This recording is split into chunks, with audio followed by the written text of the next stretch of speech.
Hi, this is Dawn, Mobile Home Erling with sellthismobilehome.com. I am coming to you from, I guess it's Clearwater-ish, Florida.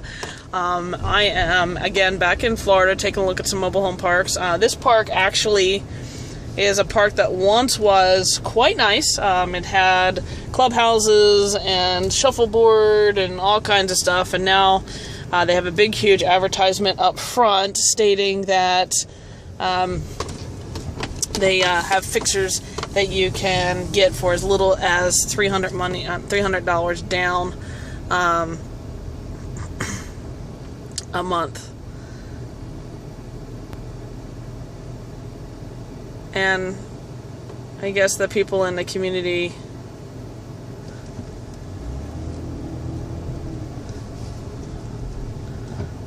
don't care that they play in the street.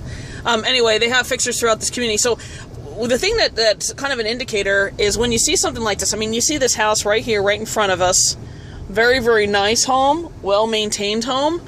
And then right next to it, you see something that is not so well-maintained. It has boarded up windows. Looks like the siding's falling apart. I mean, these older homes don't have to be in deteriorated condition. I mean, look at this one right here. It's all boarded up, distressed condition, not maintained. So what this tells me is that there's park management issues. There's not enforcement. They're not getting the right tenants in here. It's just become an undesirable park. In fact, here it says Southern Comfort Mobile Home Park. I guess maybe that says enough of it, right? They say that they have homes for sale, fixer-uppers. You see that number right up there? Fixer-uppers as low as $300 per month. We actually called the phone number for the office, and they're not offering rentals. They want you to buy the home for $300 a month, and in the meantime, go ahead and fix it up. So you do have some homes in here that are fixed up and basically move-in ready condition, but those aren't the ones that are for sale. The ones that are for sale are the ones that, have had fires and need some work. So when you're going through and evaluating a park, I was actually working with a client just a few minutes ago with some questions that they had about this and the sister park to it. Things to be aware of is if you're going to buy the park, you must understand what you're currently dealing with as far as restrictions, code violations, zoning violations. If you are going to buy individual mobile homes within a park like this, you better make sure that the area is okay with what the park ownership is doing, and that they're going to allow the park to remain and stay operating as a mobile home park, or else it's not worth your time to invest in, especially if you can't rent it out. Okay? So some due diligence. How do you find that information out?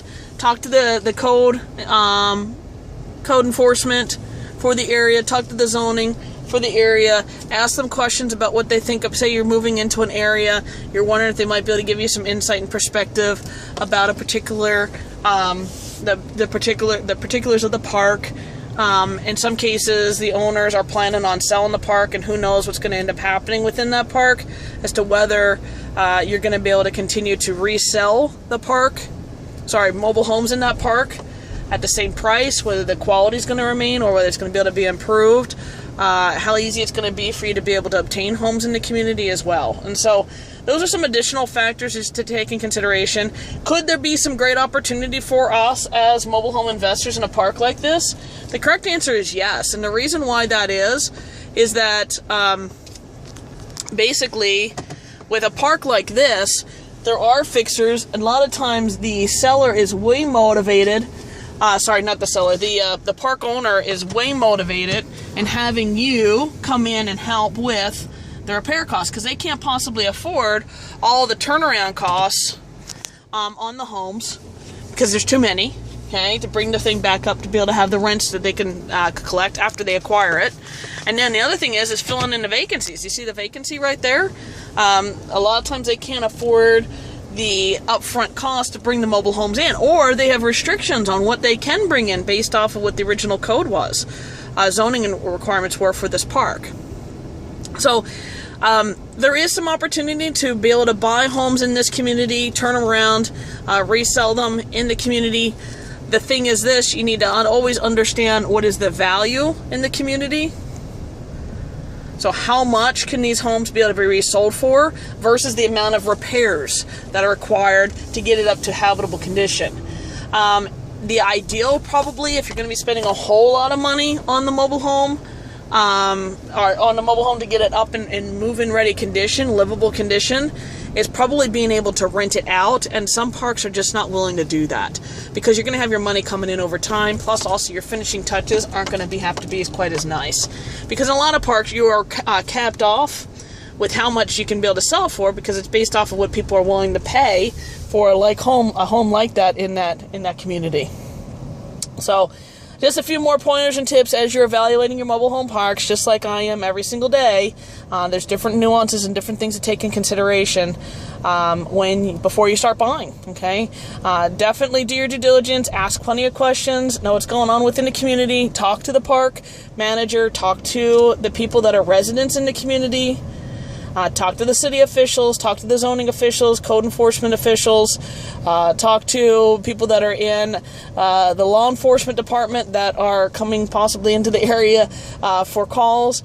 Get a feel, do enough due diligence, get a feel as to whether it's a good investment or not. Call on some of your rentals in the area, call on the properties that are for sale in the actual park that you're in, and understand what your competition is, which might in this case be the actual mobile home park. If they're willing to only sell the mobile homes themselves, then there may not be an opportunity for you to be able to make any money in this park. They may not be willing to work with you, but in some cases they might be willing to work with you. So if you don't know unless you ask, and that would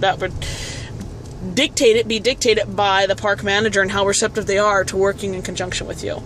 If they see that you add value to the park and you can help them with being able to turn more homes that much faster and be able to make sure that they're habitable rather than eyesores, all the much better. Oh, one other tidbit. Things like doors that are unsecured, windows that are broken and exposed, steps that are not functional, skirting that's not in place, okay?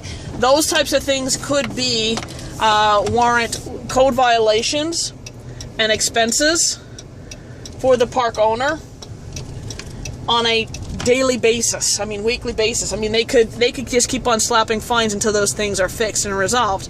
If the park owner does not have enough funds to be able to fix all those doors, board up all those windows within a timely manner, what you're going to come across are very, very motivated park owners. So that might be another way in which to be able to make sure that they're motivated enough to want to work with you and allow you to work in their park. But obviously, you have to run the numbers, and it has to make sense.